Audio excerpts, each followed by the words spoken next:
Avec ça, on peut dire que l'on est de retour. Je fais tout ça parce que j'aime ça. À l'avenir, on essaiera d'être plus productif. Mais surtout, on va continuer de créer avec passion, comme on l'a toujours fait. J'espère que ça vous plaît. Merci de votre soutien. Bon allez, on enchaîne.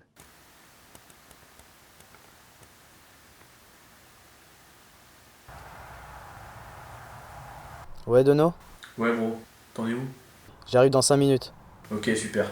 Moi j'ai préparé le matos, donc je t'attends. Passe me chercher. Vas-y, à toute.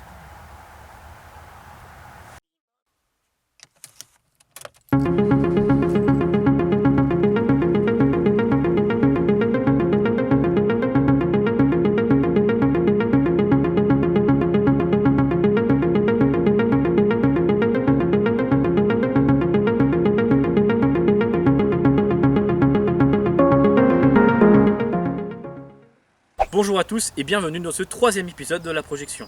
Après avoir abordé les prémices du cinéma la dernière fois, attendons-nous aujourd'hui sur la naissance de l'industrie cinématographique. Incarnée notamment par les superproductions, le cinéma muet et bien sûr, c'est inévitable, les premières grandes stars du cinéma. Aujourd'hui, on boucle la boucle, c'est parti.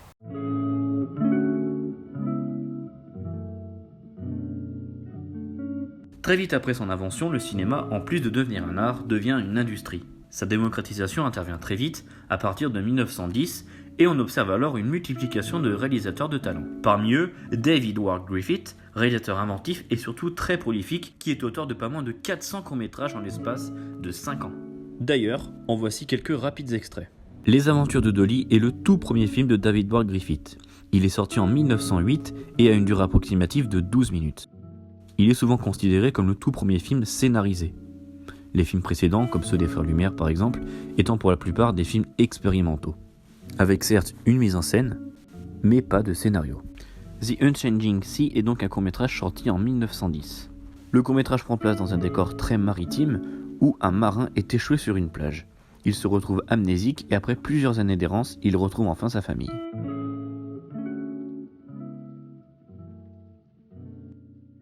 C'est donc dans ces courts-métrages qu'il va révolutionner le cinéma, en inventant de nombreux procédés techniques, comme par exemple les fondus, mais aussi des plans innovants, comme le gros plan. Ces innovations rendent l'intensité dramatique d'un film plus intense, et les performances d'acting commencent elles aussi à se perfectionner. Comme je l'ai indiqué précédemment, Griffith commence donc par des courts-métrages, en se diversifiant et en étant capable de faire aussi bien des comédies burlesques, très en vogue à l'époque, ou bien même les premiers westerns de l'histoire. En perpétuel perfectionnement, Griffith se met alors en tête de réaliser des formats plus longs, lassé par ses métrages qui dépassent rarement les 10 minutes. À force d'acharnement, il parvient à réaliser le premier long métrage de l'histoire intitulé Judith of Bethulia. Alors, pas exactement, mais on va dire que c'est celui-là, sinon on va pas s'en sortir. D'ailleurs, un petit extrait.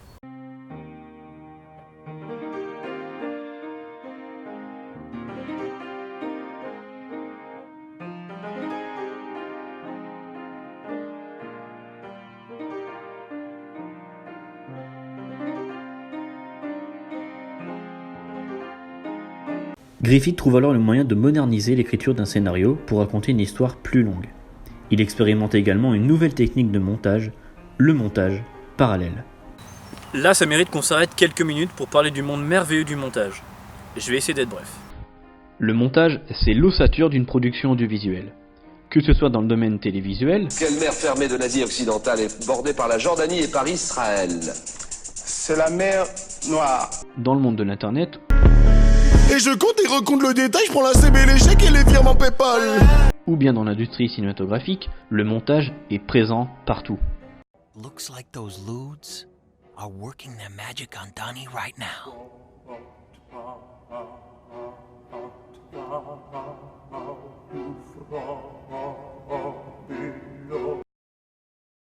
Le montage donne lieu à une succession de prises de vue, en les assemblant dans un ordre logique et chronologique.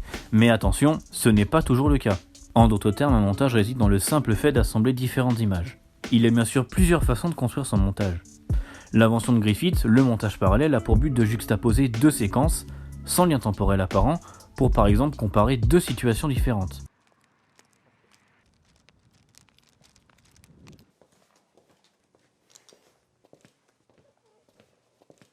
Il s'oppose au montage alterné, qui quant à lui décrit deux situations différentes avec un lien temporel et diégétique. Enfin bref, on va pas épiloguer pendant des heures. Si vous voulez un épisode hors série sur le montage, eh bien j'en ferai un. Il suffit de le dire en commentaire. Capou, on en était où? Tu parlais de Griffith et son premier long métrage. Ah oui, reprenons. Griffith passe donc après son Judith of Bethulia au long métrage. Cela donne lieu à des films plus longs et plus conséquents techniquement parlant. Citons par exemple son mythique Naissance d'une nation, sorti en 1915, qui a rapporté plus de 15 millions de dollars à Hollywood. Le studio était flambant neuf à l'époque et avait été édifié en 1911 sur la belle ville de Los Angeles. Son avantage, c'est bien sûr sa localisation. Il profite de conditions climatiques idéales et permet donc de nombreux tournages toute l'année. Le studio est aussi très loin de la puissante MPPC, entreprise new-yorkaise qui regroupe beaucoup de producteurs de films, à l'image de Thomas Edison. Le film fut permis grâce à la grande boîte de production de l'époque, la Biograph Company. Et devinez qui a créé la Biograph Company en 1895 ? William Kennedy Laurie Dixon, encore lui. Cet homme est décidément incroyable. Le film sort alors sous les écrans et est un immense succès. C'est également, selon plusieurs critiques et journaux de l'époque, une apologie du Ku Klux Klan, groupuscule obscur revendiquant la suprématie des Blancs. Au moment de la sortie du film, le KKK est cependant considéré comme inactif. C'est la sortie du film qui fait renaître le clan, l'œuvre ayant eu une diffusion massive. Bon et là, si vous suivez bien, vous êtes en train de vous demander... Mais ça parle de quoi ton film? Alors déjà, tu te calmes, c'est pas mon film, et puis, t'inquiète pas, je vais tout expliquer. Naissance d'une nation est une adaptation d'un livre intitulé The Klansman, prenant place lors de la guerre de sécession, époque où le Ku Klux Klan était à son apogée. L'ouvrage d'origine est l'œuvre de Thomas Dixon Jr., fervent défenseur des vaincus de la guerre de sécession. Le film a une durée approximative de 3h13, ce qui est très long. On suit alors tout le long du récit le destin de deux familles aux pensées diamétralement opposées. Au sud, nous avons la famille Cameron, et au nord, la famille Stoneman. L'histoire prend place pendant la guerre de sécession. Beaucoup de péripéties arriveront durant le conflit jusqu'à sa fin, que la plupart d'entre vous connaissent, la victoire des nordistes sur les sudistes. Le récit se poursuit ensuite après la guerre. L'accueil critique que va réserver la presse à son film va profondément blesser Griffith. Il va donc répliquer un an plus tard en 1916 avec son nouveau film Intolérance, qui est aux antipodes de Naissance d'une nation. Il revendique haut et fort la tolérance à travers un formidable périple sur l'histoire de l'humanité. Film très coûteux et doté de décors majestueux, Intolérance est une immense déception financière et résonne encore aujourd'hui, plus de 100 ans après sa sortie, comme un des plus grands échecs commerciaux de l'histoire du cinéma.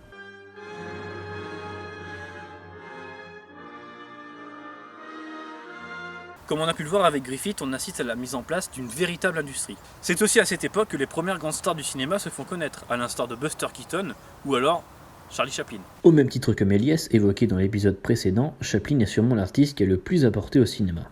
Génie de l'interprétation, réalisateur talentueux, compositeur hors pair, Chaplin savait tout faire.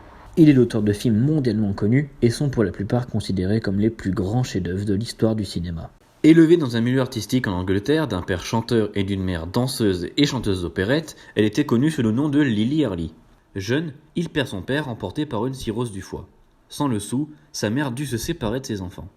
Cette vie pauvre influença grandement son œuvre. À l'adolescence, il intègre une troupe d'artistes vagabonds, apprend les mimes, les claquettes et se perfectionne dans son talent d'interprétation. En 1908, il signe avec un impresario, Fred Carnot, et lui offre de nombreuses opportunités de faire connaître son travail. 1912 est une année importante dans la carrière de Chaplin. Cette année-là, il franchit l'Atlantique et s'installe aux États-Unis. Il crée 2 ans plus tard le personnage qui le fera connaître de tous, son alter ego, Charlot. Son personnage apparaît pour la première fois dans le film Charlot est content de lui de Henry Lerman. C'est alors le début d'une immense notoriété pour Chaplin, qui devient la personnalité la plus connue au monde au début des années 20.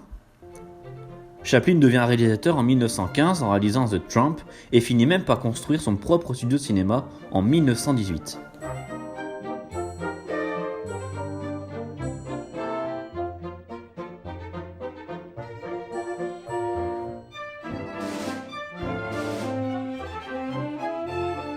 Son personnage Charlot évolue, au fil du temps, passant du pur burlesque comique à un personnage alliant mélancolie, comédie et dramatisme.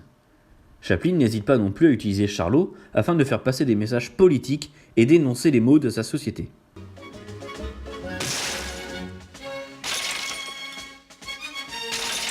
C'est notamment le cas dans le fabuleux Les Temps modernes ou bien encore dans son légendaire Dictateur, parodie géniale du Troisième Reich allemand. Son monologue final, empli d'espoir et de paix, est d'une sincérité rare, où pour la première fois, Chaplin s'adresse directement à son public. I should like to help everyone if possible. Jew, Gentile, black man, white. We all want to help one another. Human beings are like that. We want to live by each other's happiness, not by each other's misery. We don't want to hate and despise. C'est pour moi son meilleur film, même si Les Feux de la Rampe a une place particulière dans mon cœur. Après Le Dictateur, la carrière de Chaplin connut un lent déclin. De plus en plus conspué par les critiques et subissant des pressions de la part du gouvernement, qui jugeait ses pensées trop rouges, Chaplin fuit le continent américain pour s'installer en Suisse en 1952. Chaplin ne reviendra plus jamais sur le sol américain, mis à part 20 ans plus tard pour recevoir un Oscar d'honneur. Il reçut ce jour-là la plus longue standing ovation jamais observée aux Oscars encore aujourd'hui. Une sorte de main tendue du peuple américain. Chaplin retourna humblement dans son havre de paix et termina sa vie d'artiste, paisiblement, à Corsier-sur-Vevey, le soir de Noël 1977, à l'âge de 88 ans. L'étoile rejoignait le ciel, son œuvre, elle, reste intemporelle. Charlot nous a fait rire, Charlot nous a fait pleurer. Il demeure aujourd'hui comme l'icône la plus universelle du cinéma. Cet épisode touche à sa fin. Merci à tous de l'avoir suivi, c'est la projection 3. À la prochaine.